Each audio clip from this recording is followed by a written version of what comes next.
माननीय पंतप्रधानांनी देशातील जनतेला आवाहन केलंय की सोनं जरा कमी खरेदी करा, जेणेकरून देशाचं परकीय चलन वाचेल. पण आमची कुठे 1-1 किलो सोनं घेण्याची ऐपत. पण हे सोनं आम्ही कोकणात उन्हाळ्यात दरवर्षी खात असतो.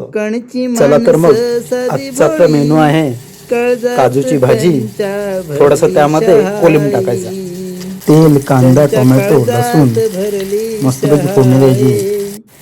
फोडणी जरा गरम व्हायला द्यायची. आता त्यात काजू आणि कोलम टाकून घेऊया. भाजी तयार होते.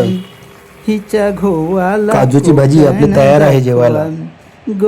सुरुवात करूया आता जेवायला. कोकणातील हे सोनं एकदम चविष्ट खायला. कशी वाटते भाजी? सॉरी, जरा तुम्ही लांबूनच पाहताय. थोडी टोपात शिल्लक आहे अजून.